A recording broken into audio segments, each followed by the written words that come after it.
TSF Entertainment. And welcome back to the TSF Entertainment channel. In the building tonight, we have the lovely Miss Really B TV podcast in the building, back from her Caribbean excursion. International traveler. She Welcome back home, Miss International Traveler. I know, right? been gone for months. Years. I have not been gone that long. Y'all playing. And of course, we got our resident DJ in the building, my little brother, Mr. DJ Fresh Your Highness. What's up, bro? What's going on? What's going on, family? What's going on? Not much. How's everybody doing today? Pretty good. No complaints. A little hot, but I'm good. Yep. All right, so we're back for round 2 of Bel-Air. It's season 3, episode 2, Pivot. How did we feel about the episode? And I'm gonna start off with you, Really B, because we didn't get your thoughts on the first episode. So, what do you think about the first 2 episodes so far? I'm gonna be honest. I feel like this season is being a little more. I feel like realistic with stuff. They're taking stuff a little slower. They slow it down. I feel like maybe they felt a little rushed. Maybe they were trying to make sure they got another season or something. Like with the situation with Carlton, I think is realistic. How they're showing the different aspects of what's going on with him. And realistic that it doesn't go away in one day. Like he went to rehab, he came home, everything is great. No, this is a process, and it's not going to happen overnight. So for me overall, I mean, I thought it was a good episode. I'm not liking where the direction I see some stuff going, but it has to go the way it's gonna go, you know. But I thought it was a good episode though. Fresh? Yeah, I would say I would give this one probably a 7 over like the first episode. This one was actually a little bit better. The writing was better. I think they still could have told a little bit more backstory. I was hoping like they would have showed like maybe some flashbacks of Carlton in rehab on this episode, like just different stuff. But overall, you know what I'm saying, it was definitely a step up from the first episode. For me, Frederick, I got my eye on you. I got my eye on you, Frederick. Yeah. Frederick, we watching you. Amara, we got our eye on you too. All right, that's all I'm gonna say. It's something, but it's episode 3 that I wanted to I got my eye on you, sis, to talk about with her. All right, let's get on in here and talk about this thing. All right, the episode synopsis: Will and Carlton get jobs at the Beverly Hills Country Club, but the experience is nothing like they expected. Looking to level up, they find inspiration at Phil's law firm event. All right. So the episode starts off with Will and Carlton. So as we learned in last episode, they had secured a position or spot with the venture capitalists. So now they have a limited amount of time to come up with a business idea to pitch to the investment group. Reusable condoms, really, guys?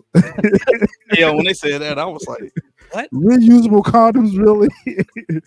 They come off the gate with all kind of crazy, wild, simply spiked milk.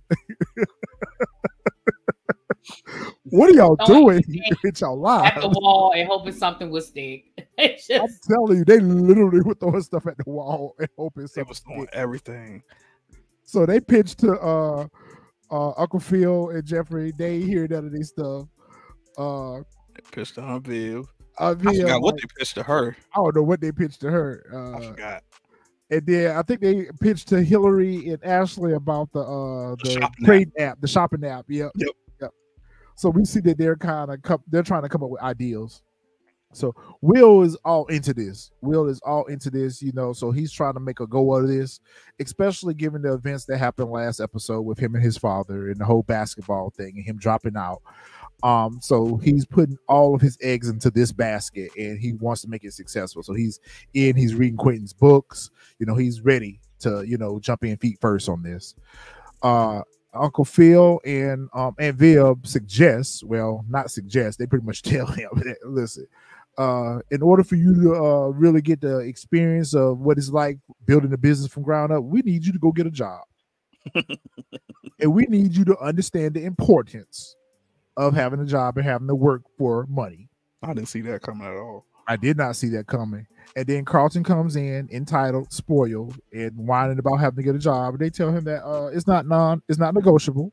You're gonna go get a job and you're gonna enjoy the experience. Get out there and learn something. So Aunt Viv lets them know that she's got connections down at the country club. She'll call down there and make sure that they get a job. So y'all need to show up, show out. What did y'all think about that? I was kind of surprised that wasn't already the plan. Like, y'all aren't doing it. I mean, I guess when Will was playing basketball, but I don't know. I was just surprised. I thought that they would have already thought y'all need to get a summer job. Like, they're getting ready to go into their senior year in high school. I get Carlton thought he was going, he was trying to get an internship. Like, maybe he thought, but I don't know. I was just surprised that wasn't already on the agenda, that they would get a job. I was more surprised that they made him get a job, because I for sure was like, they were just going to be like, okay, especially since they found out that they're working for the entrepreneurship, that they was going to be like, okay, we need y'all to focus. Let's get this going. Like, y'all need to stay focused and get in it. So when they brought it up, I was like, oh wow, okay. I was like, they making them get a job. So I mean, but I understood it why, because it was just like, Will ain't playing basketball, Carlton. You just came for rehab. You ain't doing nothing. You ain't sitting around on the couch. Y'all there you go. Y'all not finna sit around here all day. Yeah, doing nothing. Right. And Carlton needs that. Like, he definitely needs to keep Carlton definitely needs it. He needs that structure. Yeah. Yes. Yeah. But I feel like it was more so for Carlton, because didn't Will have a job when he left the Banks house? I thought Will was already working. I thought Will was working too, because he was working. If he wasn't working down at Jazz's shop, he was doing something like the Uber Eats or something. I thought when he was staying with Jazz, could have sworn he was working. But that's when he was with Jazz. That don't count. But when I saw him at the country club, I mean, I guess I thought he was already working there, but I guess he was just hanging out. I don't know. Yeah, he was hanging out with Lisa. Yep. Yeah. So they get down to the country club, and I guess it's a very, it's an interview. They meet with the country club manager. I guess he's a property manager or something, maybe the general manager or something like that, who lets them know that, hey, your family, your parents have been long-term members, so anything that they need to help you guys out, I'm here for it. I kind of feel like Will stepped in and did his thing again. He kind of created a little bit of diversion for Carlton, because I feel like the manager was, trying to dig into Carlton a little bit about, his whole rehab experience. Yep. And, Will kind of created a diversion away from that. And, so they initially wanted some admin type sales type positions. He's like, no, we ain't got none of that. I think that was a lie. Yeah, because of Carlton. I feel like because of Carlton, he didn't want to put them in a situation where they have a direct interaction with customers. Yeah. No, I think it's because they were teenagers. They came in there thinking they was about to get some executive level positions. That is what the teenagers do at the country club. You know what I mean? Like, you're gonna work at the bar. I mean, at the juice bar. You're gonna work at the golf shop.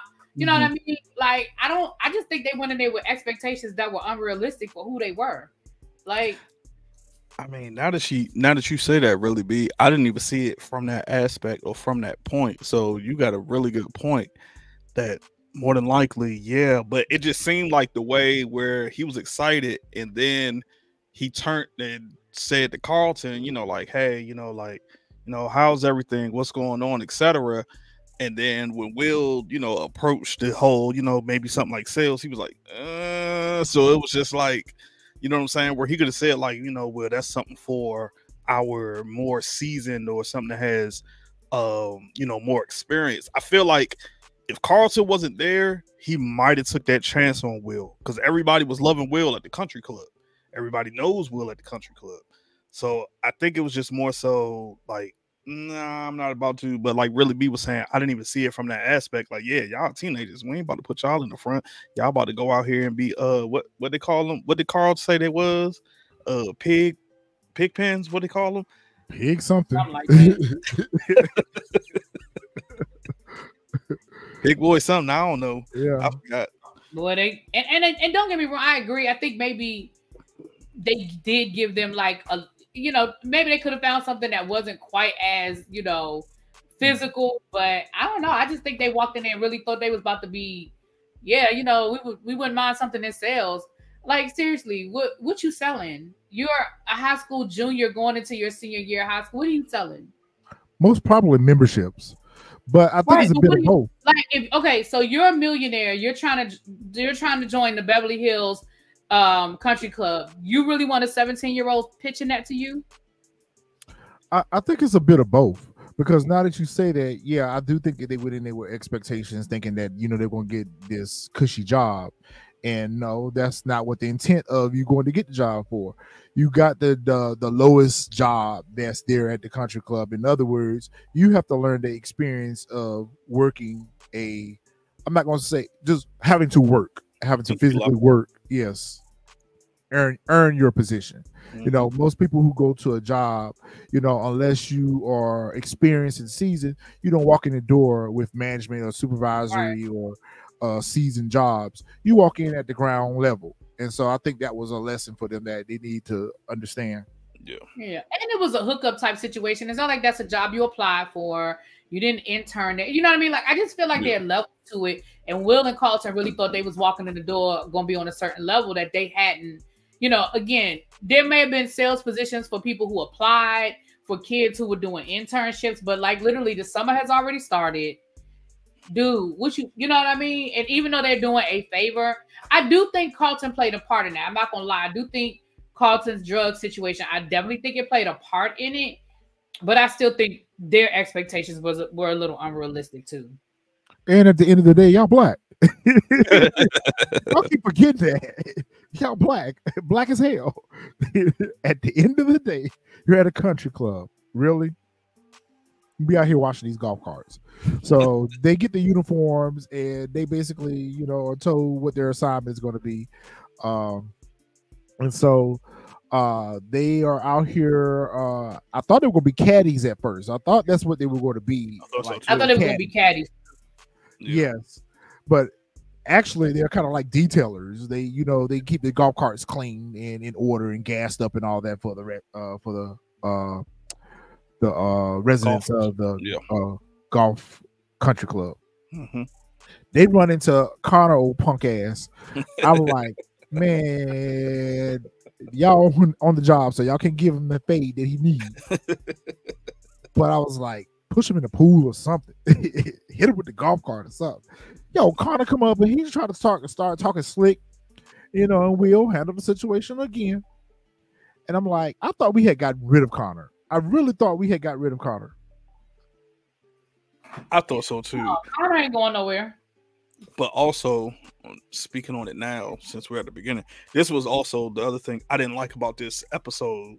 One of the things I didn't like about this episode, it was just like they were trying to showcase Will as if like he was this superhero or savior for Carlton. I've been saying that.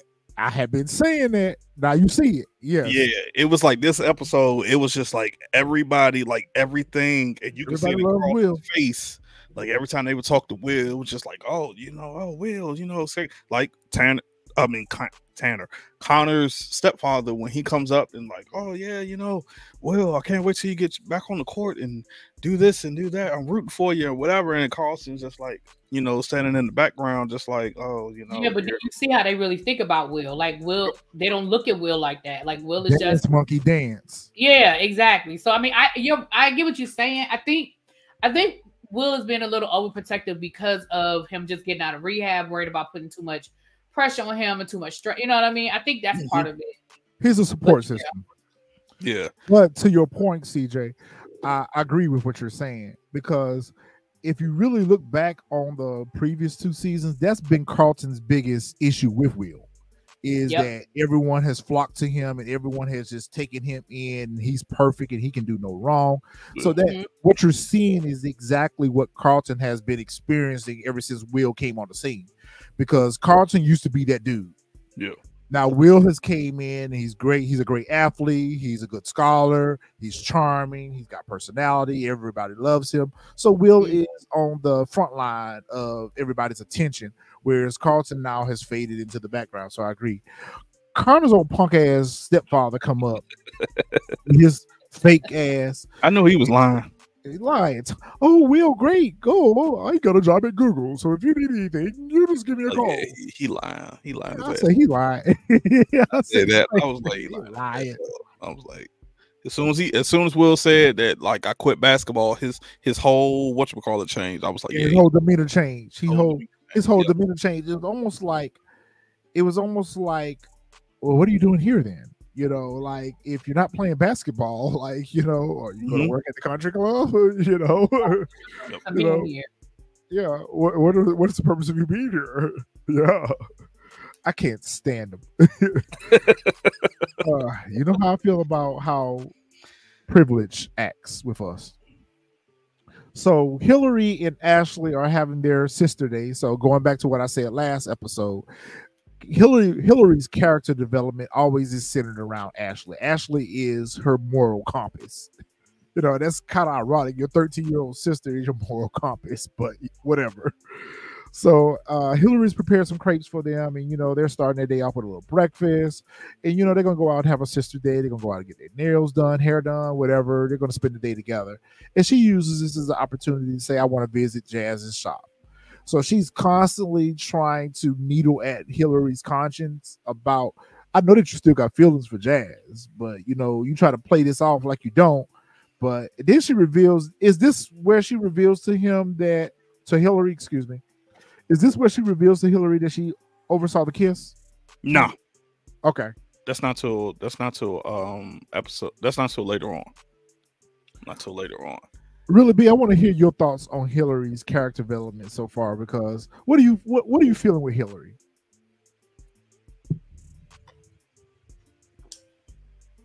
I really don't feel nothing. I don't know. Like, I think that she loves Jazz, but she chose security. She loves Jazz. She likes LaMarcus, but LaMarcus can't hurt her like Jazz can. So she chose security. Like what she said to him at the end of last season, can you promise me that I won't go through that again? And he was like, I can't. So she loves Jazz, and Jazz can hurt her. LaMarcus can't.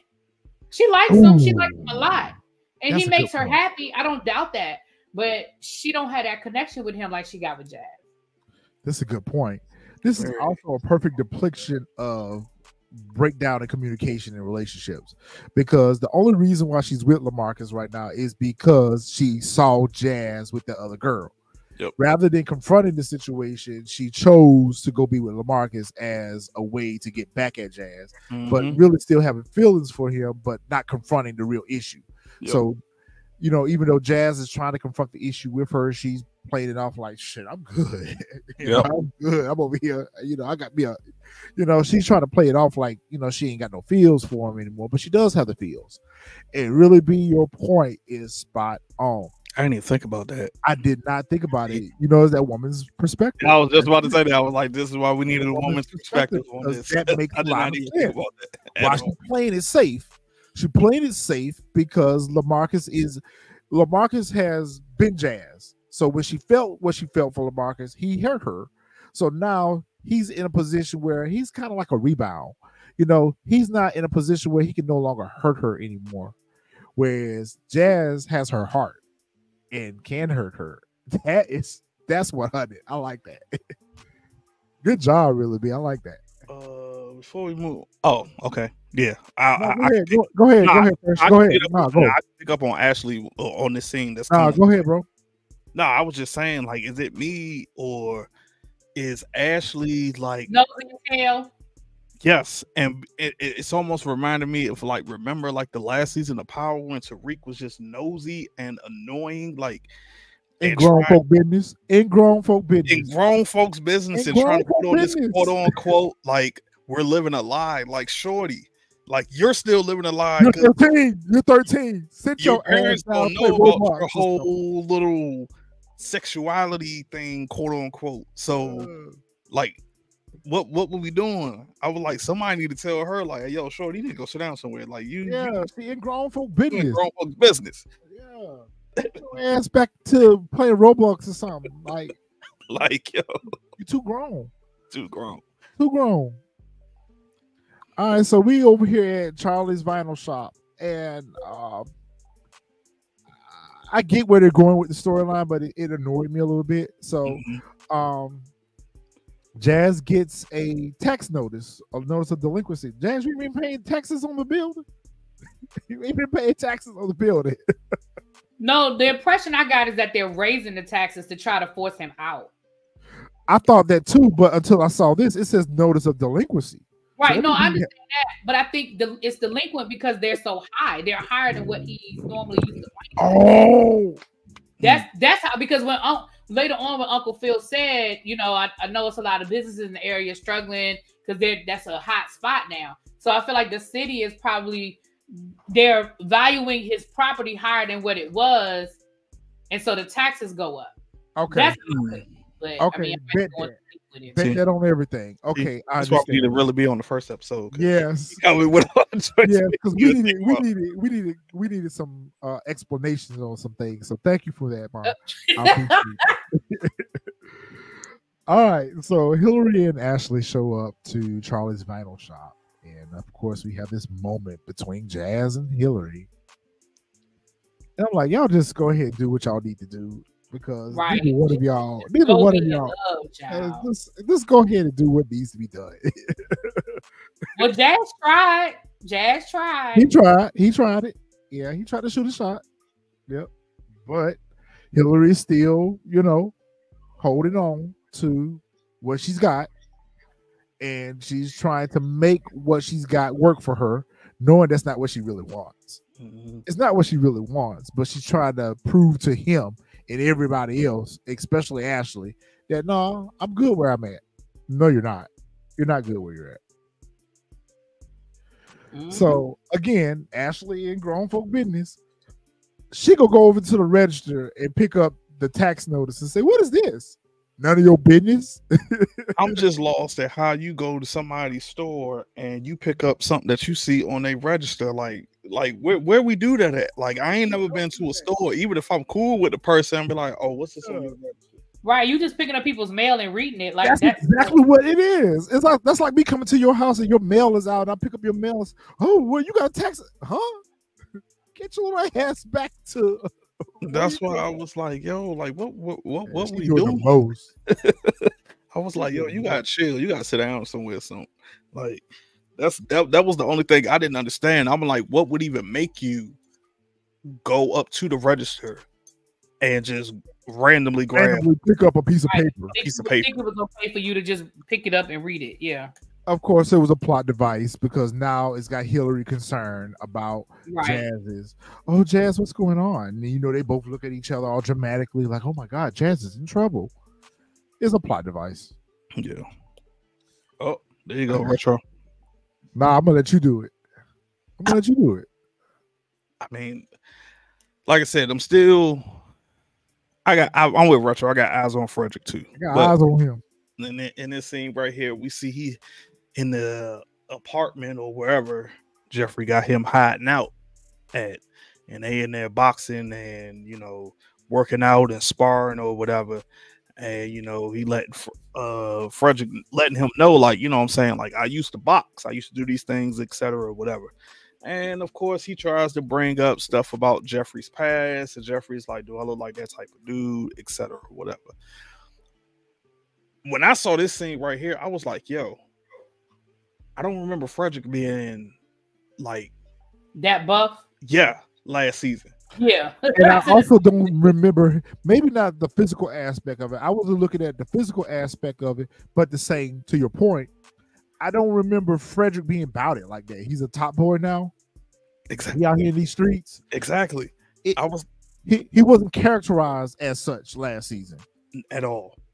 Okay, so I thought it was me. I felt like, damn, he's coming in hot right now. Like, okay, or is that they're rewrite the character's story arc? Because I feel like the character is a little bit different than how we were introduced to him. Frederick out here in these streets. I'm just going ahead and tell y'all that. Yeah. I definitely feel like they're giving him an edge. Yes. That they didn't give him before. But, and again, this is me reading more into the story. But I also feel like maybe he's been recruited based on that conversation we saw at the end. maybe that the top boys have recruited him. Maybe they figured out who he was and they recruited him to get to their father. Remember, he already didn't feel, because I always thought the way things ended between him and Jeffrey, I was like, he sure did come back real easy without a whole lot of information. Questions, without any questions. Yeah, like, so without any explanation. He just came back. I was like, wait a minute. You basically, y'all left on really bad terms.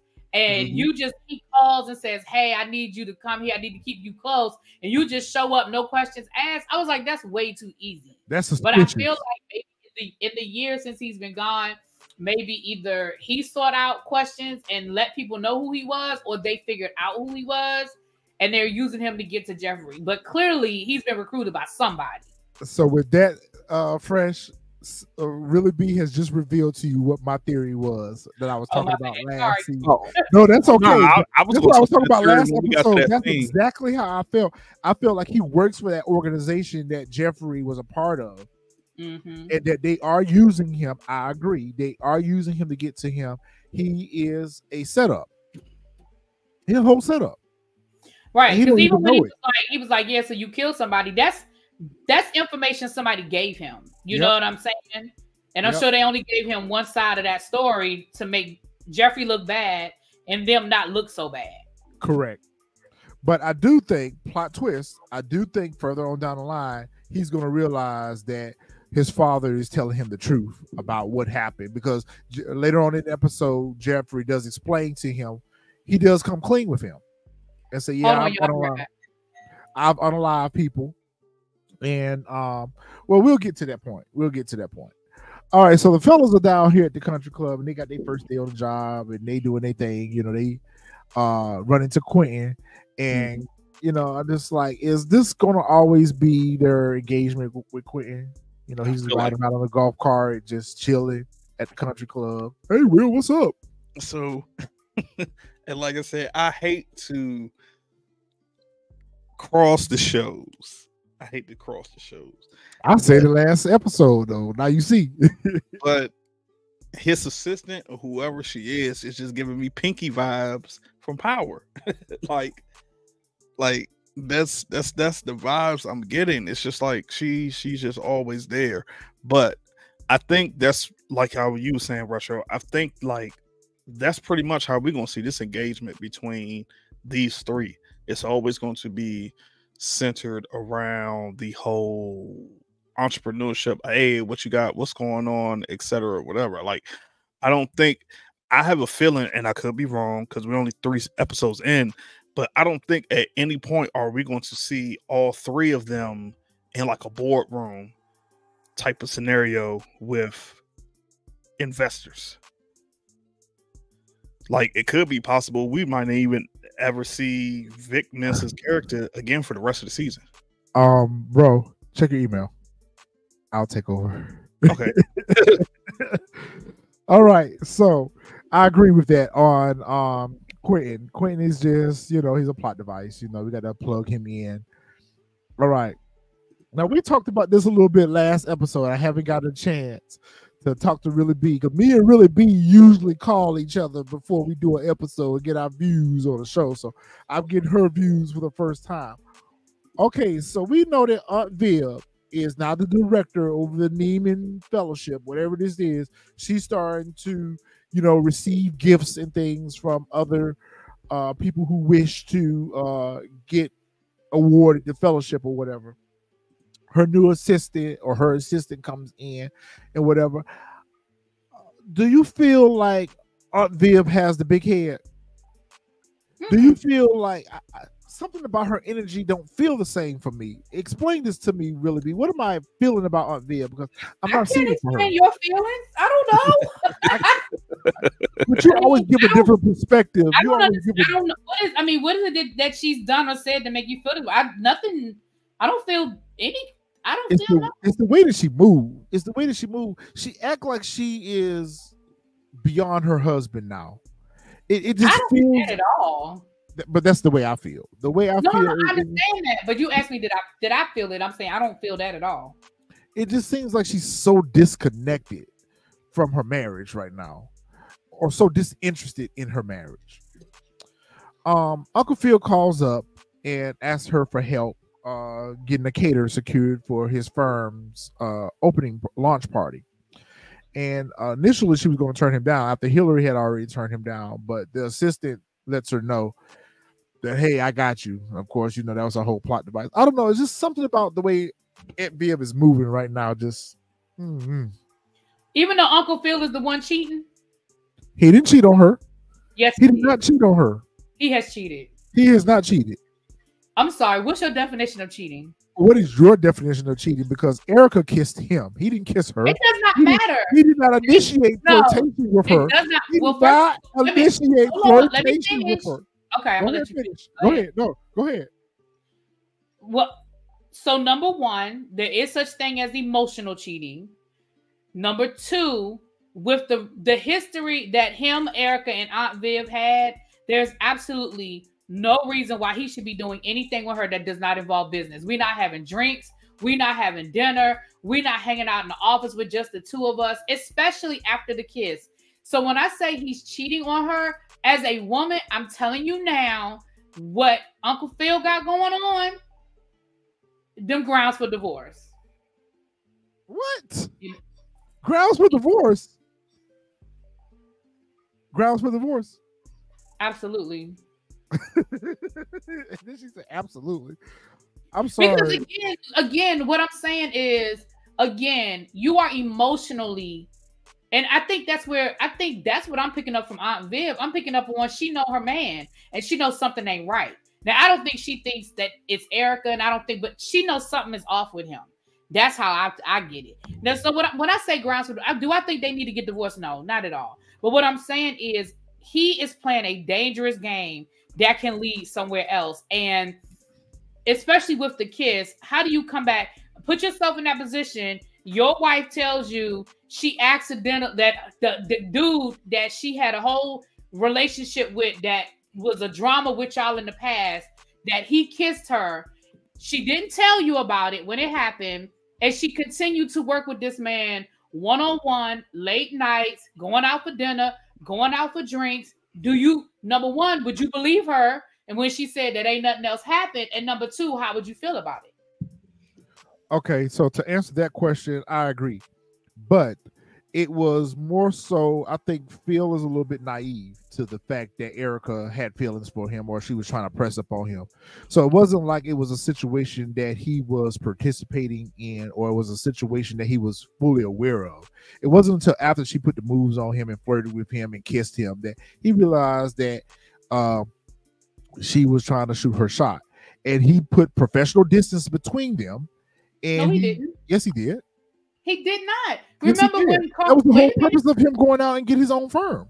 But no. Remember at the end of last season when Carlton revealed to everybody that he was a drug addict. Remember that night she said dinner, my treat, and at first he said no, and then he texted back and was like, "Yeah, he did." So to me, you're blurring lines. I'm not blurring lines. I think you're. Go ahead, finish. I was gonna say, I get it. It was a rough night. You had a lot going on. You were stressed out, all of them things.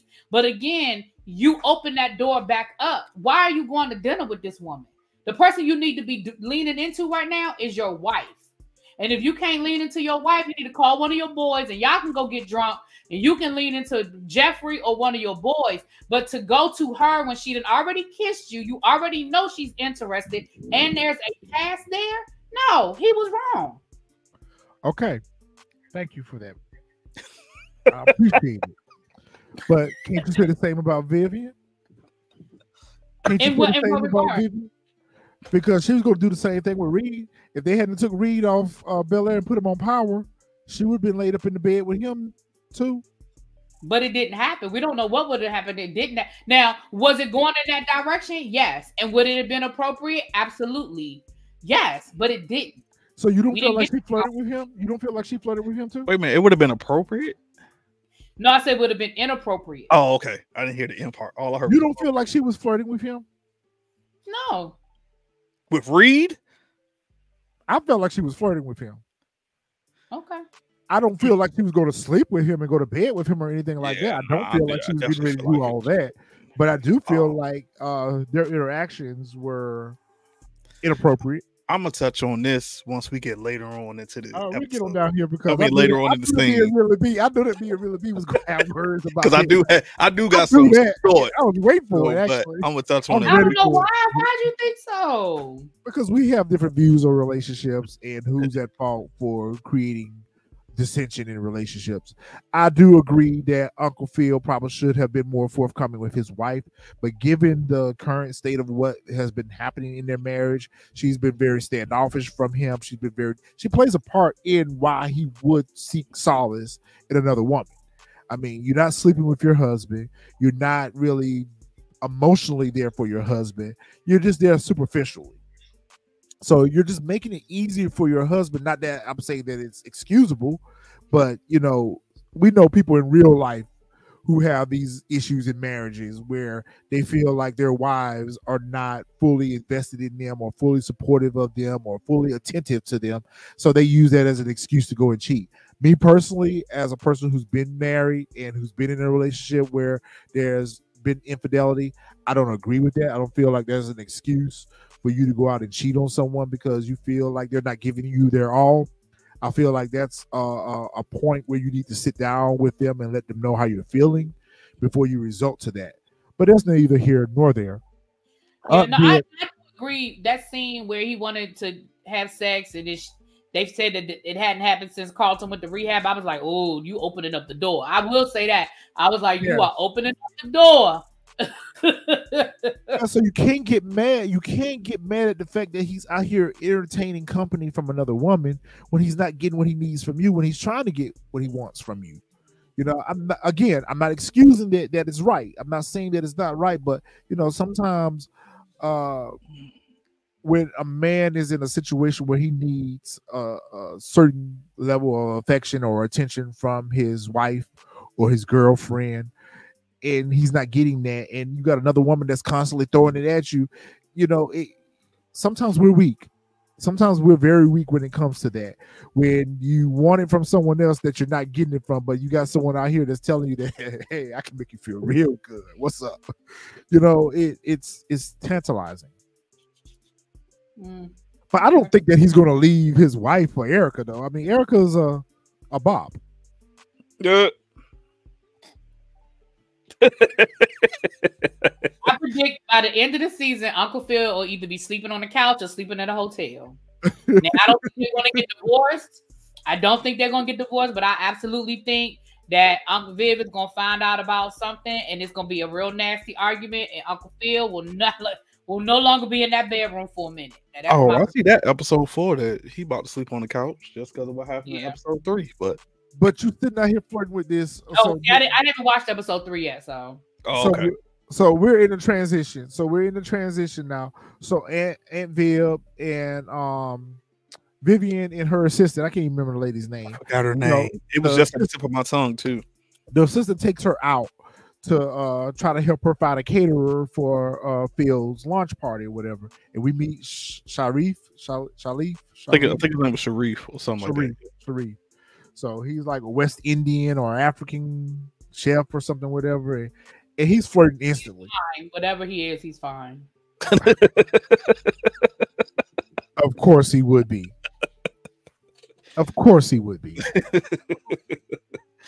But I feel like his interactions with Aunt Viv are leading us to the fact of he's probably gonna try to shoot his shot with her. Mm-hmm. Do you think think she gonna go? You think she gonna go? I think she'll be intrigued by it. I don't think she'll cross the line, but I definitely think she'll entertain it. And that's wrong because he is flirting with her and she's not stupid. She knows he's flirting. And even her daughter was like, he's flirting with you. So do I think she'll entertain it? Yeah, I think she will. Do I think she's going to cross the line? Maybe not. Just from seeing the recent trailer for season 3 that they just dropped, I think it was today or whatever, they kind of showed a little bit more.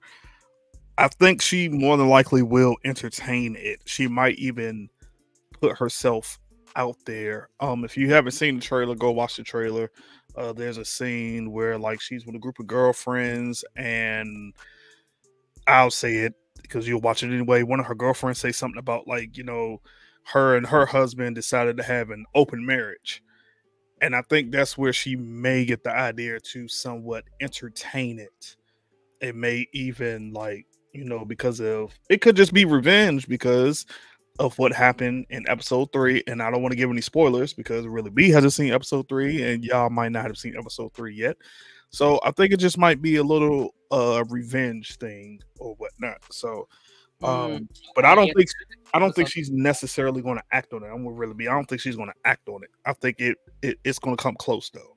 But remind me real quick, what happened in last season? Because I felt like Viv and Erica had a confrontation.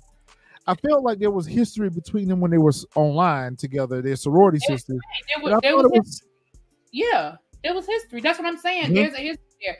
I want to say Aunt Viv was dating Phil and Erica slept with him, but they weren't official or something. Yeah. That's what I'm saying. They already have a messy past. That's my point. Like Uncle Phil, like there's so many other options. This woman already got an issue with your, like there's already a history there. Yeah. But to his defense, that's what I'm saying. Because they had a messy past, I blame more of this on Erica than I do on Phil because I feel like some of this was premeditated. Like, I'm going to steal him again. It's like, okay, I had him one time before, and I'm going to go back and get him again. So I feel like it's more so Erica manipulating the situation to create a wedge between their marriage so that she can have him. Now that you say, but you're not that stupid and you're not that naive. Like, why allow yourself to be used as a pawn? Like the first time y'all I agree with that. I agree. You were stupid, but at this point, bruh, no, you're not stupid. You're not naive. Like, you're not dumb. I agree. I was just about to say, Retro, I agree with you because I remember when, like, as soon as she found out and was like, "Oh, Phil's back." Remember, they went out to lunch or dinner, or etc., or whatever it was, and like we could get the flirty vibes. Like she was like, "Oh, how's your marriage?" And then she sucked on like, "Oh, my marriage is in the trash," and all this other stuff. So I'm with you on that, Retro. I feel like, yeah, she was low key plotting. Yeah, she plotting.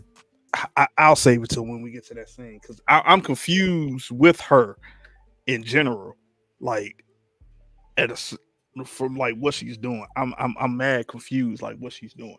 Like so. All right, so Will is up at the job. And he's concentrating on everything but work. Exactly. The supervisor comes across as a bit of an ass, but to his point, you here to work. Yep. You can do your research on your break. But the supervisor's a bit of an asshole. I mean, he almost to the point where he need to feel some hands because he got a little reckless mouth on him. But of course, him and Will bond, and him and Will, they get cool. Of course, everybody loves Will. I feel like the supervisor is an ass. I don't think the supervisor was being an asshole at all. Again, it's the way he was talking to him, though. It was the way he was talking to him, though. He was a little slick at the mouth. I didn't have a problem. But to his point, he was right, though. I mean, he was right, though. You're supposed to be working right now, So you're here to do a job. You're not here to just, hang out at the country club. You're not a patron right now. You are an employee. I feel. And he set those boundaries because, like he said, last week he was running around here playing pickleball. You got to understand, you're not on the same level as they anymore. You're not. You are here working. They're not your friends while you're on the clock. When you off the clock, they could be everybody's friend. But right now, you work. Go to work. I felt what you were saying, Retro. I did feel like that, but I feel like he looked at Will as if like you're one of these, like how when Will came out and how he turned his nose up at Carlton and all this other stuff. Like you're one of these Bel-Air, preppy type guys, etc. So that's why he made that statement. Like you was running around this whole joint, you was doing this and doing that. Because as soon as Will said, "My mom held down 2 jobs." And so I'm not scared of work. His whole demeanor changed. Like, well, wait a minute. I agree. Oh, like, dude, like, oh, okay. So he ain't one of these like bougie snobs or whatever that I got to deal with. And then, of course, Will finding out, I'm from Inglewood. He from Inglewood, and he got to do this. He go to school, and I think that's where like it was just like, oh, okay. And I think that's why he gave Will that, the info about those guys, those tech guys. They be like, oh, you get about 4 or 5 beers, and they just start telling everything. I think he viewed him as like, oh, okay, that makes sense. Okay, yeah, I got you. He viewed him as like Carlton in a sense. Yeah. And then when he found out, like, oh, he's not this type of dude. Like, oh, okay, like he like me, and I think that's where like they, you know what I'm saying. So yeah. Okay. Peep game. All right, I like that. So with that being said, Connor and his stepdad, Will overhears how they really view him. Just dribble the ball, boy. Just dribble the ball. Dance, monkey, dance. Ugh. Dance, monkey, dance. And I'm like, okay, I'm glad that Will didn't, by him overhearing that, didn't throw him off. He didn't become an angry black man and go tear up the country club and act a fool or whatever. He just filed that away for future reference. He just filed it away. Okay, this is how you really see me. Okay, I ain't gonna deal with you like that. And I'm going now. To me, overhearing a conversation like that would be fuel for me to prove to you that you're wrong about me, your perception about me. I think that's what we're gonna try to do. Okay, so Amira, so Carlton sends Amira a text. Haven't heard back from you. Is everything okay? So, he's still trying to patch things back up because his mom had made a mess for him with her when her, Aunt Viv basically told her to beat it. And that, Carlton needs to focus on his sobriety. You need to focus on your sobriety. So Carlton is trying to clean that up or whatever, but he's kind of feeling, a little apoplectic about it because, he saw Amira as a support system. He also saw her as a potential new love interest. So he's now trying to undo what his mother has done. And she comes in and kind of reaffirms her conversation that they had at the wine cellar, basically letting him know that, listen, you and this girl need to both chill for a minute and focus on getting yourself together, whatever. You just got back out of rehab. Like, you need to just concentrate on you. I understand that teenage love is a part of being a teenage, but you're at a place right now where you got to focus on something else that's a little bit more important, and that's your sobriety. How do you feel about? They teach you in rehab. They teach you that you like, because you're not ready for the emotional attachment that comes with being in a relationship. I agree with that, and especially with somebody that you met in rehab. Like, y'all both trying to figure it out. And she done failed a couple of times. Like, she probably ain't the best person to be your support system. I mean, and I feel like later on down the line, I feel like she is going to cause him to turn back to using. Well, I definitely think she's going to be a problem. And then you saw at the end when old boy he saw it she's definitely got some issues. Yeah, she got some issues. She's a gaslighter. And I really do. Well, we'll get to that scene when we get to that scene. Fresh, you got any comments on this one? I mean, y'all just open up my eyes on something totally different. What you was feeling though? I agree with really B. That's the exact. I was not feeling her at all. I'm like, yo, I'm still not feeling her though. I think she's a mess. Who helped your son through whatever the 30 days of whatchamacallit. So I would think like, okay, I get it. Like, both of y'all were in rehab, you might want to make sure both of y'all are good, but at the same time, I would think she would look at it as like, yo, this is somebody that helped my son, so let's try to keep her around to help my son stay on this correct path. No, sir. Fall back into it. So, and then it also annoyed me a little bit because in this scene, then she's just like, she was the main one. She told Carlton, like you said, at the wine cellar, she told him X, Y, and Z. And then in this scene here, she's like, okay, I understand, she can be. And it was just like, why not keep that same stance? Like, you know what I'm saying? She would have been introduced differently. If she had not been introduced as trying to sit on it, when Carlton was trying to go home, and she came in and, she tried to, make out with him, do a little something with him or whatever. But that's my point. Oh, okay. If she would have just been introduced to him as a support system and, encouraging him or whatever, this tells me right there that she's not doing the work. It's going back to what Really B said. Really B says that the Rehab 101, even Carlton said it to her, Rehab 101, we shouldn't be trying to do this right now. Mm-hmm. We shouldn't be trying to focus on the physical aspect of any of this right now because both of us are in a situation where we're recovering. So we need to be focused on our recovery. But to me, she don't care about that. She wanted to, get down with the get down. And so I agree with what she's saying about her. I think that she's going to backslide. It's going to cause Carlton to backslide. Her gaslighting him is going to cause him to backslide. Like, I just feel like this is a recipe for disaster, especially where women in Carlton are concerned, because we saw his reaction to Lisa and Will.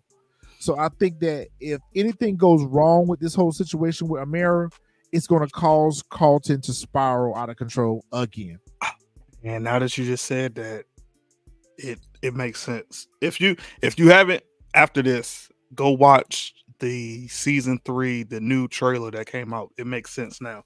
Something happens later on, so I'm not gonna be a spoiler, but now it makes sense that you said that. So this is a sticky situation. Going back to what Really B said, this is a sticky situation. I do agree that, first of all, there shouldn't be any one-on-one meetings, late night dinners, or anything like this. Knowing that this lady, you've had an intimate relationship with her, knowing that she still want to get on it, I feel like you should create some professional boundaries with her. But then at the same time, you got to pacify her. You got to keep her fed, because she's feeding your firm business. Mm-hmm. She is feeding your firm business. So at the end of the day, you still got to keep her satisfied. But I feel like this is a recipe for a disastrous moment, because you have intimate dinners with her in the office, one-on-one, alone. That's not going to lead to anything good for you, Uncle Phil. I didn't feel like it was intimate. She set you up. I didn't feel like it was intimate because, for one, I mean, like, we don't know, like, lights down low. Nobody else. It could just be 8:30. Like, it get dark in the summertime, 8:30, 9 o'clock. It does not matter. There's no reason why he's exactly. I agree with that. In the office with this. Again, there's a history there. If this was just a woman he was getting business from, I think the added layer is that there is a history specifically between your wife.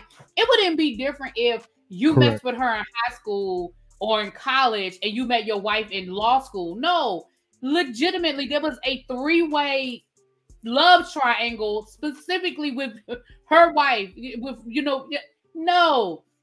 Have your secretary work late, or say, listen, let's do a breakfast. Let's meet at the coffee shop and let's talk about, no, because again, I'm not a jealous person, but there are certain things that I expect you not to put yourself in that position. This is a situation I expect you to not put yourself in this position, because she can say anything. You've put yourself in a position for her to come to you and to come to his wife, and say, especially since she's interested, you've opened the door for her to go and tell your wife anything.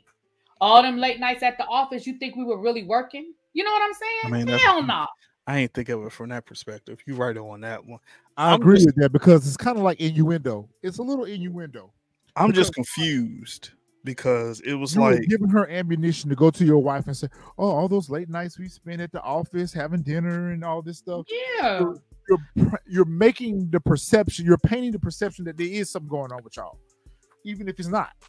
I'm confused, and maybe you two can help my confusion, because it was like you were trying to do all of this with Phil. Now all of a sudden it's like you're talking about, did you tell Viv what happened? Like, I just feel guilty, and I'm like, okay, well, where's the guilty conscience coming from? It's like, is it because she's running game? She running game. I was saying she don't feel guilty. Like, yeah, exactly, Chris. She's running game. Exactly. Running game. Like, her ass wasn't that damn drunk. She knew what she said to Aunt Viv. Exactly. She knew that her mannerisms around her was going to tip her off. She did that on purpose. She could have kept everything a buck and be like, "Hey, Viv, how's it going?" Whatever. The way she acted at that party, it was all perpetuated to make it seem like I'm guilty of something. So, women's intuition, like, why is she acting funny? Let me go see what's going on with this. She run a game. Okay. Especially once Phil told her, "No, I didn't tell my wife." Oh, you gave her ammunition. Exactly. You gave her the ability to do what you didn't get the chance to do. You didn't get the chance to tell your wife about what happened. You gave her the ammunition against you to do so. Speaking of running game, there's another one over here running game too. Jackie ass ain't up to no good either. She ain't up to no good either. I'm telling you, Jackie. Jackie, she still want Will. Yeah, absolutely.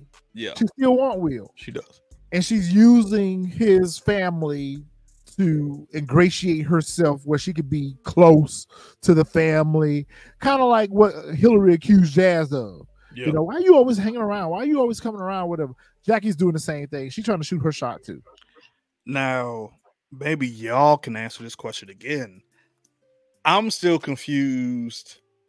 Wait a minute, hold on. Was that episode 3? Because I don't want to jump. Or was it this episode? I think it was this episode. Either way, I'm still confused how Aunt Viv didn't know that something was going on beforehand between Will and Jackie. Because as soon as he comes in, he says her name. So immediately it should have been like how you know her, yeah. Yeah, like how you know her. Like, but I thought they knew that they knew each other from the rec and from the team and stuff. I thought so too.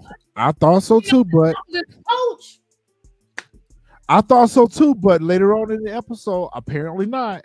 That's why I said I can't remember if it's this episode. That must be episode 3 then. That must be episode 3. Got to be episode 3 then. Because it didn't happen in episode 2. Okay, well, let me move on past that. All right, so Jackie comes in and she's trying to get, what is she trying to get? Like a letter of recommendation or something? She's trying to go to a dance. Juilliard. Yeah, Juilliard, right? Yeah. She's trying to go to and she's using. When did her and Aunt Viv have any interactions in the past? When Aunt Viv had that art exhibit last season. Okay.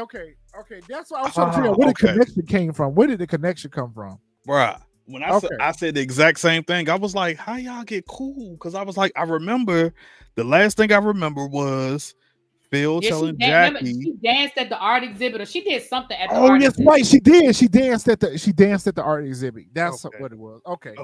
Thank God for really being here. Because I so had forgot about all that. Because last thing I remember was Will was telling Jackie at it was over Carlton's whatchamacallit, like, we done. Yeah, we done. That's okay. Yeah, all right. That's what I remember. Sense. Okay. Makes sense. Now it makes sense. Okay. Okay, so Carlton goes in, and I guess this is what is this? Support group. A support group. Okay, I was trying to figure out what it was. Meeting. It's an NA meeting. A support group. Yeah. Okay, so Carlton shows up for a support group, but we later on learned that he's there for the wrong reasons. He's there really chasing behind that girl. And Amira. And Amira. He's chasing behind her. And, at first I thought they were going to have a very civil conversation about it, but the way she gaslighted him and embarrassed him in front of those folks. I did not like that. She definitely was trying to embarrass him because she got loud on purpose. She got loud on purpose. Exactly. Okay, I thought it was just me that felt that. Yeah, and then said he was a stalker, and I'm like, yo. Honestly, when she said that, I thought she was using again. Like, I was like, yo, this is mad left field. Like, yo, why you calling this boy out? Like, you stalking me, and everybody looking around like he's upset because his mama ran her off. So she's taking that out on him. Could be. She's taking that out on him. She might be using again. She said she didn't relapse multiple times. Hell, because she is acting crazy as hell. Did she show? Crazy. I mean, I know we're skipping ahead. Did she show up at the end like, I guess I'm the one stalking you now? What? She's a little erratic. Yeah, she's a little erratic. I agree with that. She's a little erratic. So, wait till really BC episode 3. Right. Oh Lord. So we down to the launch party for the firm or whatever. Jazz looking so sad, slow singing, flower bringing, sad, about his troubles or whatever. And at this point, Carlton like, are you even cool with my dad? Like, why are you even here? Right. Why are you here? Why are you always around? Why are you here? And Will's like, I invited him. He need to get out. Maybe Uncle Phil can help him with his tax assessment issue or whatever. I'm like, okay, yeah, Uncle Phil's going to end up helping him or whatever. Yeah. And then that's when Carlton was like, yo, my bad, etc. or whatever. Isn't this where they meet Frederick for the first time too? Yeah. They meet Frederick at the party, right? Yeah. Yeah, they meet Frederick right here. Okay, that's what I thought it was. Yeah, it's him.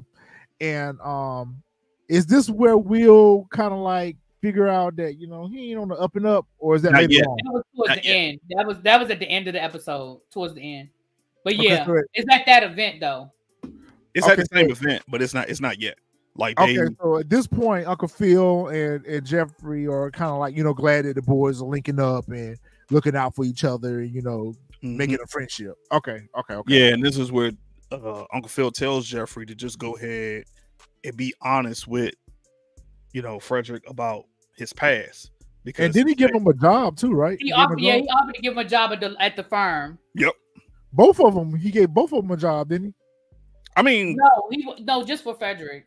Okay, just for Frederick. I mean, Jeffrey was always there, so Frederick ain't going. I mean, Jeffrey ain't going nowhere, child. Yeah, man. See, this right here told me right there that she's setting the tone. She's setting the tone where she playing in his face.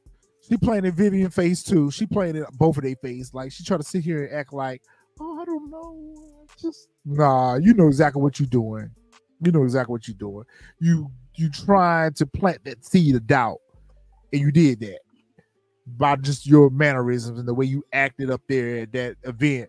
Come on. We decided to move past it. What? Yeah. Move past what? Yeah.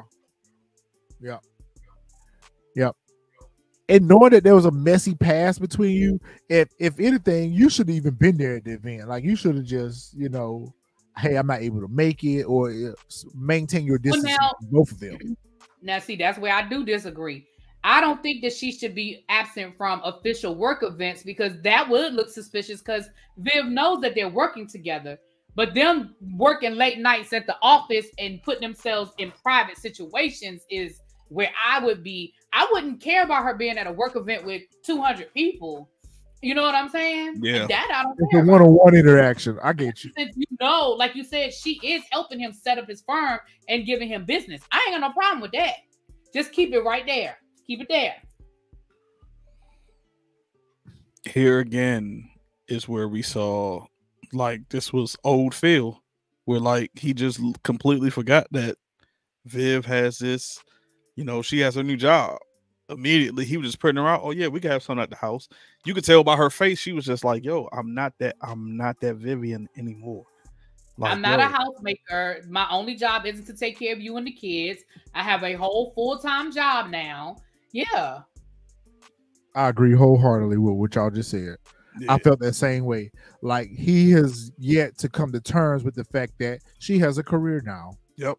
And that she's not a homemaker. She's not a housewife anymore.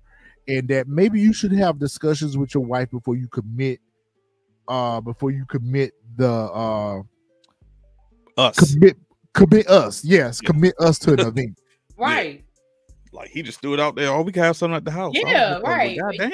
I was like, damn, bro. Like you ain't even ask because she right next to you. Like, how you know what she got going on? Like it's showing again when you called her on FaceTime was just like, I hate to bother you, but I don't have a caterer. And it was just like, you mean to tell me through... And my thing is, you don't have an assistant. You don't have anybody else that can do that. I was like, you're trying to tell me through all these connections you have, you can find a caterer? And you definitely should have a personal assistant. That's what I'm saying. You don't have a secretary. You don't have like you mean to tell me outside of your daughter, you don't know nobody you can call? And apparently I get it that it was short notice. I get it that it was short notice, but again, just like she found a dang on food truck in the middle of the park, you don't have like go through the Google, go through agency. Like you mean to tell me y'all couldn't find what? I could even see if he said, listen, we've called 20 other places, but he was like, yeah, I asked Hillary. She said, no, can you help? But like you said, that just goes to show that that's what he's used to always doing. And he has not come to terms with the fact that she is not here or at your beck and call anymore. Like that is not her position. And I feel like they've had that conversation already, but still he's not listening. Because I felt like they had that conversation last season. Yeah, they had it last season when she was trying to get nominated for the fellowship. I felt like she expressed to him her frustrations then about being in his shadow when he was running for the political office or whatever. She tried to explain to him then. So I'm on her side where that's concerned. Where he's not paying attention to his wife and what's important to her. Yeah, so this is why me and Retro, like, we have the agree and disagreement as far as like their intimacy, because like that ain't no reason for her not to.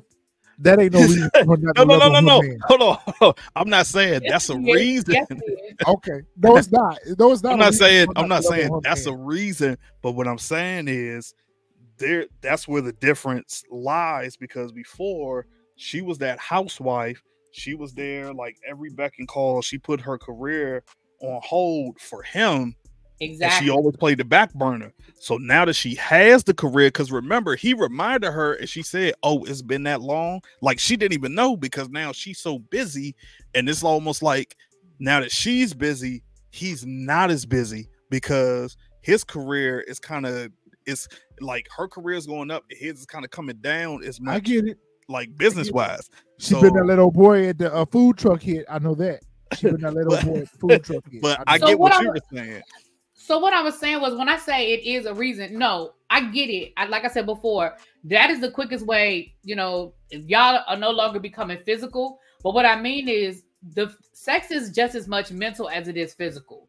So if we're not clicking mentally, I don't physically desire you. So I'm not saying that makes it okay. But what I'm saying is, the fact that she doesn't desire to have sex with him tells me that they're off sync. That's what I mean. I agree with that. I agree with that. I agree with that a lot.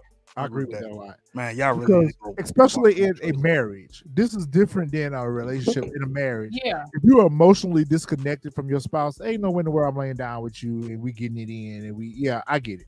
Right. Because even after the Juneteenth party, she wasn't asleep. Remember, she wasn't asleep.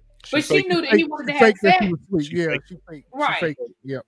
So I think that's what I mean by, I think it's like I think that there is something off. Going back to what your question was at the beginning, Retro, when you said, do I feel something different? There's something off, but I don't feel it's her getting a big head or anything.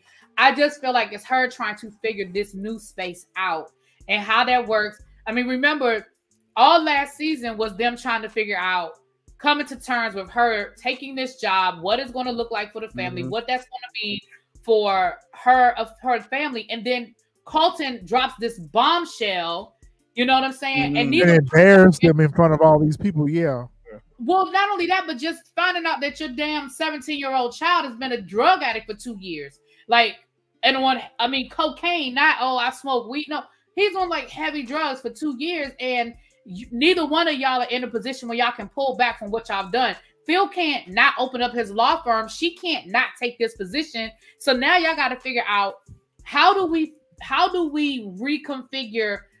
We were already blowing our lives up and going away from what has been for the last 15, 20 years. How do we do that and incorporate? We got to deal with the fact that our child is a drug addict. Like, that's serious.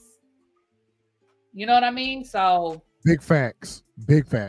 So here at the party, we had a who's who of Black excellence here. Oh my gosh, yes. Did we not have a who's who of Black excellence here? And shout out to old girl for Uncle Nearest. Really, B, what you telling me about that whiskey? Oh, Uncle Nearest is great. Somebody was telling me about Uncle Nearest whiskey. Uncle Nearest is really, I like Uncle Nearest. I'll say that. When I come in November, y'all gonna have something for me to try? Yeah, I'll get some. Okay. Yeah.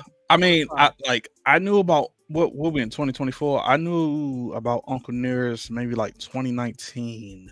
2020, like before it took off, and like, yeah, it was great. Now it's skyrocketed. The price done gone up about a good $20-$25. It's great. It's real smooth. So when I saw her in here, I was like, yo, but the story behind her is so dope, because it's like what they had the recipe for Jack Daniels, right? Yeah, it's like what Jack Daniels is like the recipe that Uncle Nearest is. So I was like, it was so dope. I wasn't expecting to see her in here. So when they showed her along with Brian Allen, the mogul, like that man got his hand in everything. I was just like, okay. I was like, y'all went all out on this scene right here. Yeah, that was great. Yeah, the Uncle Nearest story is a good one. I just hate how people sort of twist the story as if Jack Daniels stole it from him. He didn't steal it from him. They were partners, but he was a silent partner because he was a Black man in the Royal South in the 1800s. But he's never not given him the credit. If you go to the Jack Daniels factory, he's never not giving him the credit. So I just hate that the story, people are like, oh, he didn't steal it. Oh. But now what happened was when he died, when Uncle Nearest died, nothing was given to his family. Like it wasn't like his family continued to reap the benefits. But while he was alive, no, Jack Daniels, they were partners. And the number 7 that was the 7th recipe. That's when you see Jack Daniels number 7, the 7th recipe. They were working on perfecting the recipe. Number 7 is the recipe that they used. So okay, you just gave me some new info because I had no clue. Because from what I had constantly heard about Uncle Nearest and the whole thing, because I remember I went to an Uncle Nearest event, and that was the story they told, was that he literally, the person who did Jack Daniels, like stole the recipe from him. He didn't steal it. No, they were part. Like if you, I watched. It was an episode on the History Channel. Go back. He didn't steal it, but again, you got to remember it was the Royal South in the 18th. First of all, what they were doing was illegal to begin with. Yeah. So even making the whiskey was illegal. So what they were doing was an illegal business. And then this is a black man. He couldn't what are you gonna say? Yeah, I invented Jack Daniels. It was illegal what they were doing to begin with. And what happened was when Jack Daniels died, his kids fucked up the company. So his kids fucked up the company and they ended up selling it. So the company Jack Daniels now isn't even it's not the family company. They sold it because the kids couldn't. They were fighting. They couldn't agree on who was going to run the company and how the company was going to run. So I don't know. I just, as somebody who, it's more than one side to the story. I think it's so easy for people to be like, oh, they just stole it from a black man, and it just wasn't that black and white. It wasn't. I get you. But I'm sorry. We went on. Y'all know I'm a history nerd, so my bad. That's okay. Hey, you schooling us. It sure is. I was like, this is why we need really be on the show. Because she's a history teacher. So listen, when she say stuff, like, listen, I listen. She's a history teacher. Will and Carlton are using this opportunity to network. And I feel like, okay, rather than y'all come up with your own idea, I feel like y'all would just kind of get bits and pieces from all of the moguls that were there to try to come up with an idea or whatever. I wanted them to be a little bit more original with their business approach. I really wasn't impressed with their business. Like when they finally I'm not either. But it's not a business. And it's certainly not a business that's scalable. Okay. But we'll get to that. Okay. I'll wait till we get there because I had some questions on that. So we'll get there. It's Sharif. What is this man's name?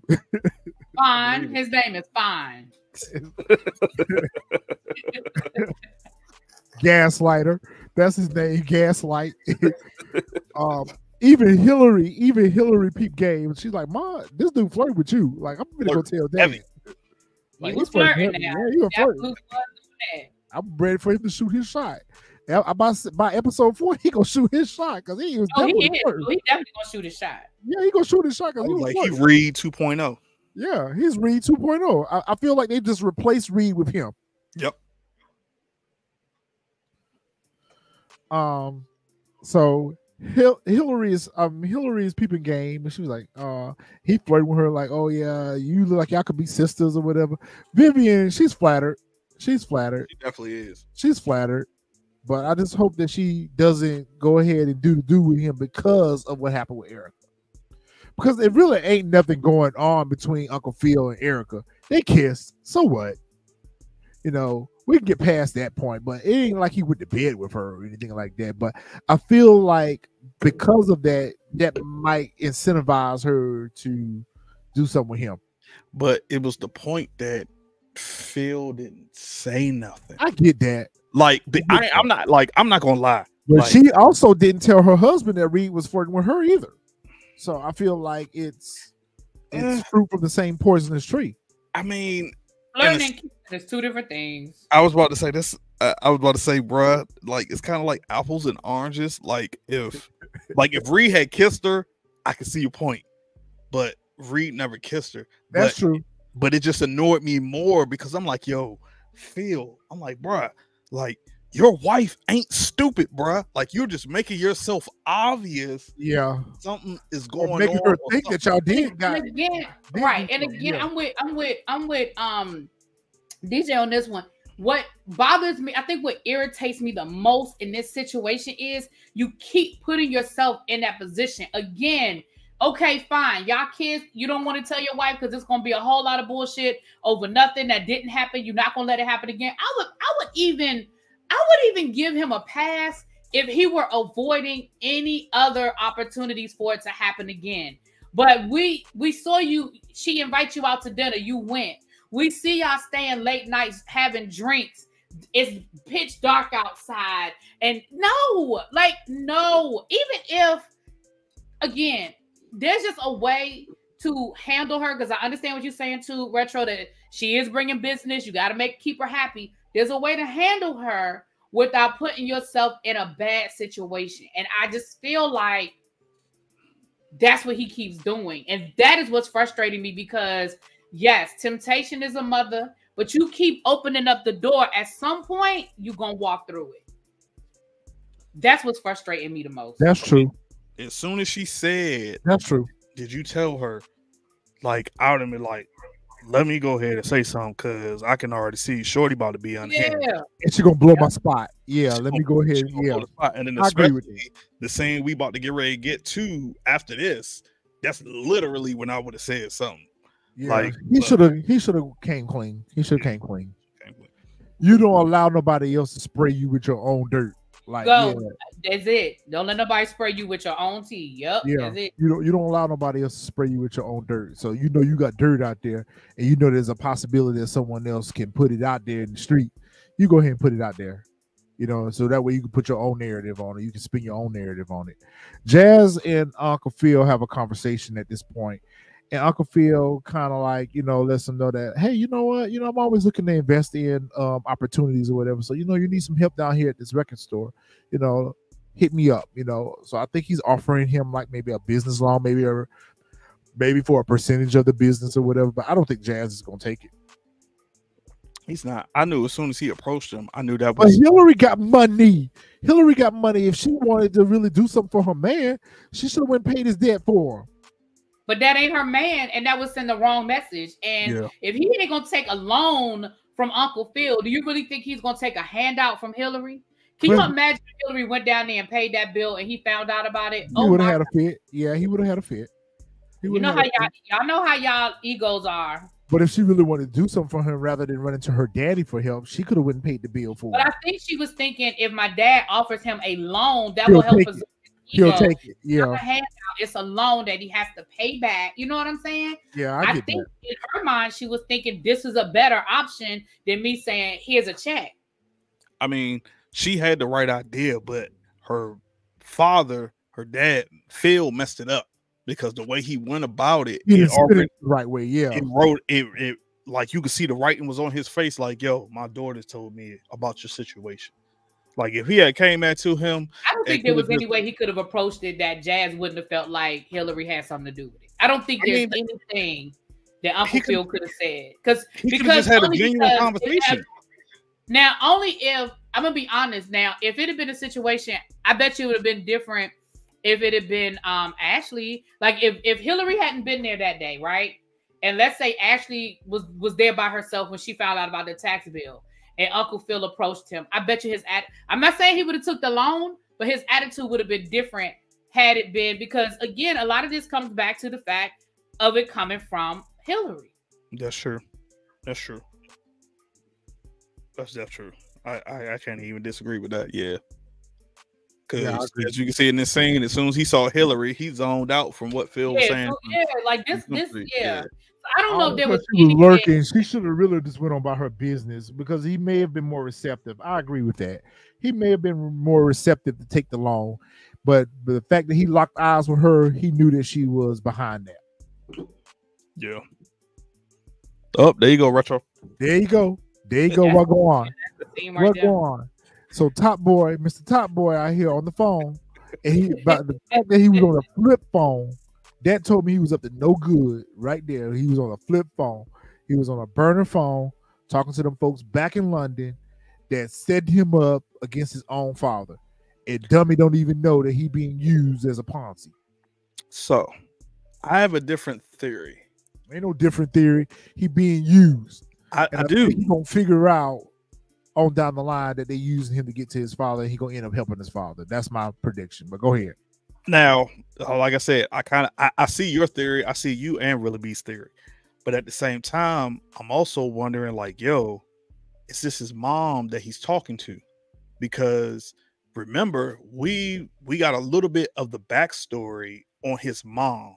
And Jeffrey told like why he left, because like, you know, they threatened him, they threatened, you know, his mom, etc. or whatever. She, if I remember correctly, wasn't she like an addict or some sort? And so she put him up for adoption or something like that. Yep.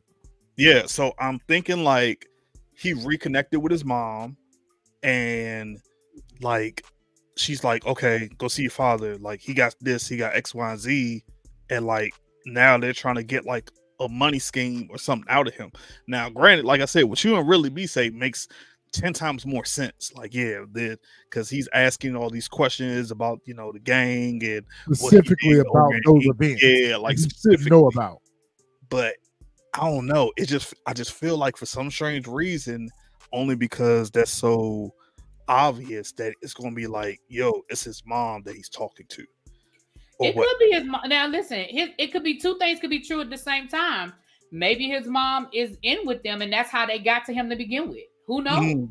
Two things can be true at the same time, because I didn't think about that with the mom, but that could happen. The only reason why I throw the mom out is because he's on that flip phone. The flip phone tell me that you doing dirt. But if he's trying to keep his, like, him having contact with his mom a secret.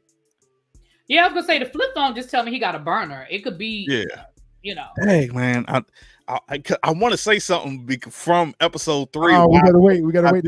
I don't know.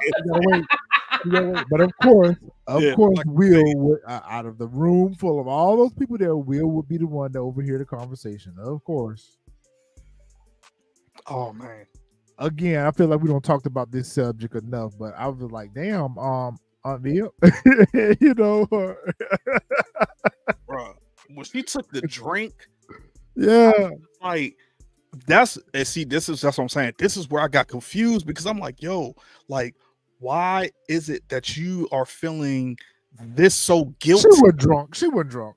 Like normally, somebody that feels that guilty, that means like the way she acting is like they slept with each other and they didn't. They kissed. That's what I'm saying. She acting like she got the walk of shame act. Like she. But that's But that's what I think the setup is. And Uncle Phil left the door wide open. She asked for a reason. Did you tell Viv about the kiss? She want to know, so she can know how to play it. So she can know how to spin out there. Yep. She can spin it whatever way she wants to. Now I agree with that. Because when she took that shot, I said, well, dang. She wasn't drunk. She wasn't drunk. That was an act. She was running game. Oh, I knew it was an act, but I was just like, yo, shorty. I was just like, because Aunt Viv like, damn, why your girl acting all funny? Like, your girl acting all funny. Like, hey, Uncle Phil played it off. I don't think this was the time or the place for him to tell her, but I think he should have told her when he got home. I would have told her right in and there. I don't think so, because that would have spoiled the mood for the rest of the evening. I mean, the party was coming down anyway. It was at the end. I would have been like, yo. That's true. But this would have been an ideal time for him to come clean. Yes. I was like, yo, we got to talk. But when they went home, he should. At this point, you damned if you do, you damned if you don't, because you waited so long now that now I would be suspicious. You know what I mean? You waited. Why are you telling me now? Right? Why are you telling me now? Because you observed her funny acting. She act funny all night. So now are you coming clean because she been acting funny all night? So you're right. Damn if you do, damn if you don't. That's why I just said, well, I ain't gonna say nothing there. At this point, he need to just go on and gamble, because if he tells her now, it ain't gonna go well. I mean, it ain't gonna go well. It wouldn't have went well regardless. Yeah, I don't know if it ever would have went well, but it damn sure wouldn't have went well that night. No. CJ, what are these two talking about? I don't know what these two gonna do. I was lost as to why he was still there. I was with Hillary on this, like, yo, why you still here? The party's over. Right. Go home, Roger. Like, go home. Like, so you wait to the end to tell me that, like, you know, you have a problem, you know, with my pops, you know, coming up to you and telling you, like, hey, you know, but he wanted to see her. That's all. That's all it was. But he wanted to see his boo thing. But I felt like this was also one of the things I did like about this scene. It was also like it was showing Jazz's character. Because remember, in the first episode, Jazz showed Hillary character with like, yo, you always run. Like, this is what you do. You do X, Y, and Z. So I already know it's only a matter of time for you run off from him. And then Hillary showed Jazz's character in this scene where she's like, yo, your ego, you got this big ego and you're so manly and alpha that you're so scared that you won't take some help from somebody who's trying to literally help you. Like, so it showed both of their characters. I had already knew what was going to transpire. I was like, you know what I'm saying? Yeah, we saw that one coming a mile away. Yeah, I figured that I thought it was going to go further than what it did. I didn't even think it was going to stop. I thought it was going to be at the point where like Phil or somebody or Will was going to walk in on them and just be like, yo, what the hell's going on? So like, I was surprised that it got to the point where it stopped. Oh, okay. That's a different perspective. I didn't kind of look at it that way. I just kind of looked at it that way. Is just the tension between the two of them. And that, you know, he's still trying to plead his case. You know, he's still trying to convince her that this is where you belong, because where you at ain't where you want to be. Oh yeah, that's right. Because he did say, you know, okay, Donnell Jones, I heard you. Ashley, yeah, that's right. Because he said Ashley loves me, Will loves me. I want that. And now your father loves me. I'm a great person. So yeah, now that you say that, it makes sense. It makes a whole lot of sense. But it is where she want to be. That's what she want to be. It is. That is where she wants to be. Yeah, that's where she want to be. You got to be honest with yourself. Yeah, be honest with yourself. You know you want that man, go and get him. I honestly could have done without this scene. I could have done without this scene too, because this black ass.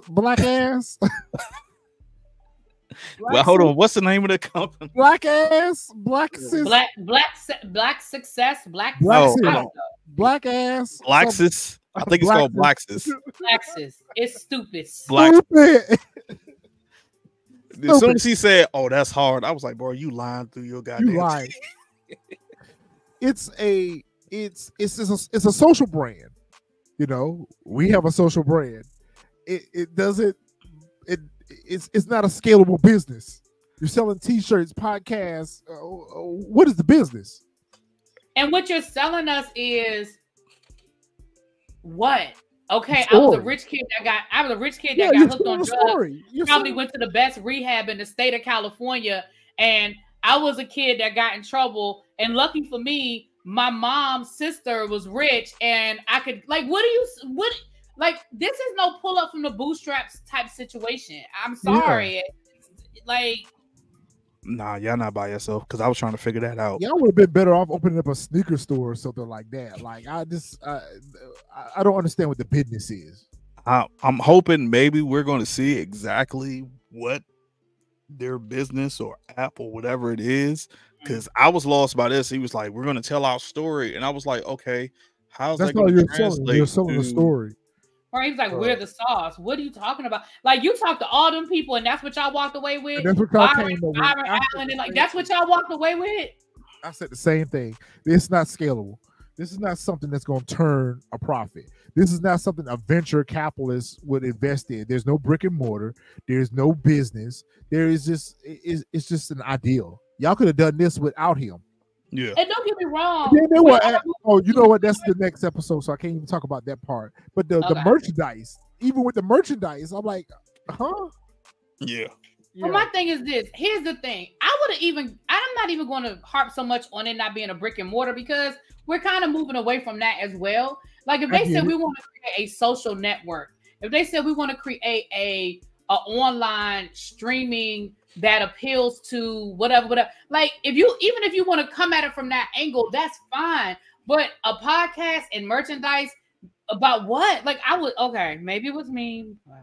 That's what I was looking for. I was looking for the next Facebook. I was looking for the next X. I was looking for the next Snapchat. I was looking for the next TikTok, next Instagram. If they were saying that they wanted to create a mobile app, a social network, okay, you would have had me there.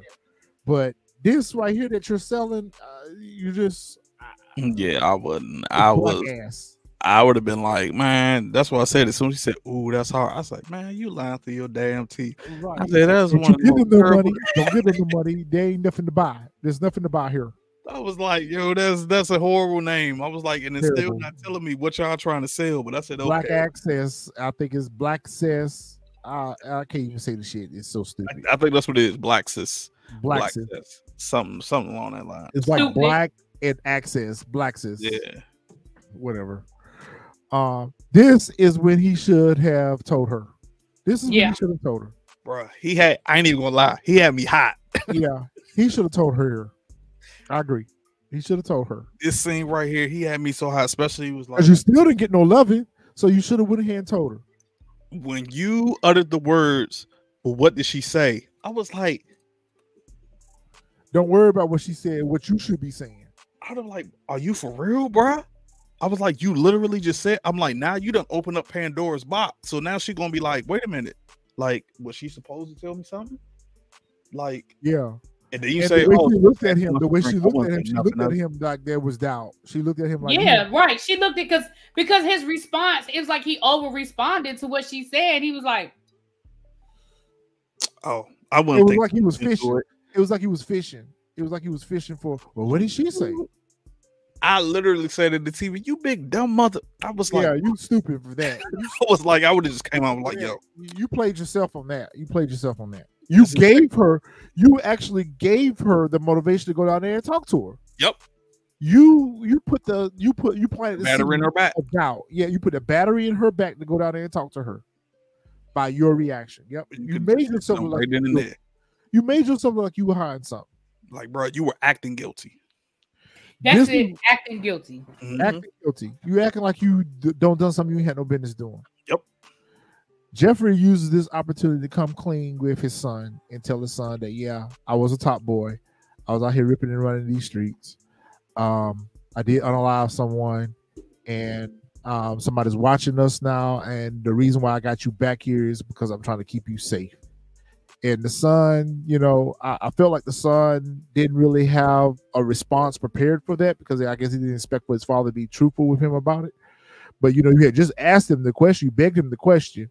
He answered it for you, but it throws you off. So your game is thrown off now because you wasn't anticipating for him to come clean with you. That right there told me that he was behind that picture being sent. But I also think that's not the story that he was told. So when he got that story, it was kind of like, wait a minute, what? Like that ain't what? Okay. That ain't what I was told. You know what I mean? Because he clearly already knew about what he clearly already knew his father killed somebody. But I'm sure the story that was given to him is not the story that he told. This is why I felt it was his mom, etc. Because when he saw the picture, his reaction was like, "Yo, wait a minute! Like, yo, folks is really watching us." And I felt like, yo, who he was talking to was like his mom. And like, she told him, the stories like Really B was saying, she told him a totally different story. And now that he's seeing, he's like, yo, wait a minute. They following me too. Like, so that's why I thought like, yo, it was a possibility that like on that burner phone, he was talking to his mom because he saw this picture and his facial expression and his reaction to that picture was just like, yo, wait a minute. Like, wait a minute, they watch it. And I felt like, yo, if it was like this so-called gang, he would have known like, yo, they're watching us move. But when he saw that picture, he was like surprised that there was a picture of those two out eating. Okay, so I look at it a little bit differently. I'm gonna have to go back and watch that because I felt like he was behind whoever took that picture and sent it to his father. I mean, so we'll see how that. I think we're within the realm of what's really happening here. I think we're close to it. Yeah. Carlton gets up and he has his speech at the support group, and they're telling him that he's talking about how he feels so alone and all this stuff. And they told him like, listen, you're not alone. Look around the room. All of us are here for the same reason. But why do I feel like this dude was crushing on Carlton? Yo, okay, so it's not just me. No. I felt like he was crushing on Carlton. Okay, so it's not just me. Maybe Really B got a different perspective, but when he saw, I didn't get that at all. Okay, in this scene right here, when she walks up to him and she says, "Oh, I guess I'm the stalker now, and I heard you in the hallway and all this." Of course, she's gaslighting him or whatever. But across the street, he was watching them. Look at the expression on his face. I think so what I took from that was he knows her for her work. Screenshots because that's what I was looking for confirmation. What I got from that was he looked at that and shook his head because I think he knows her. Remember she's been going to those meetings. That's her. Those are. I think he knows her and he knows she's up to no good and she got a lot of shit with her and Carlton is in trouble. That's what I took it as. I didn't think interested in Carlton at all. I didn't think of that. Okay. You just brought up a very valid point, Really B. I looked at it from two perspectives. I looked at it as one, he had something going on with her and like their exes, etc. Whatever. No, hold on. Without saying certain things, it's very possible. But then at the same time, I look at it from retro point, like, yo, he was interested in Carlton, and it was a little bit of jealousy. So I looked at it as I was just like, once I saw this, I was like, yo, it's something is there. Like, because he just wouldn't just be sitting there standing and watching them interact like this without something else going on. But now that Really be said that, more than likely that's probably what it is. Like, he knows her and knows how she moves, and it's just like, yo, and know that she up to no good. Yeah, and now that she said that, I can see him. He saw that. Yeah, he saw Carlton getting caught up in her bullshit. Because again, remember, she said, she's relapsed multiple times, so she's definitely, it's some baggage there. Yeah, now that you said that, Really B, I can see him telling Carlton later on, like, yo, you need to stay away from her. Yeah, like, this is what she does, etc. X, Y, and Z. So now that you said that, that makes more sense than.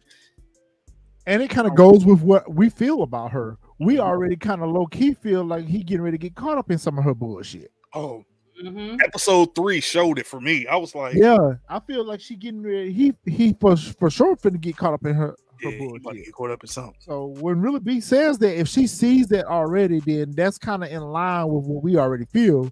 Yeah, like with the character. Yeah, and what effects is going to have on Carlton. So I can see that. All right, you should send them flowers back the way they came from. Yep. She sure should have. You should have nipped that right in the bud. You should have nipped that right in the bud. You should have sent the flowers back right where they came from, or told your sister, "Look here, girl, you take these home. I ain't taking this home."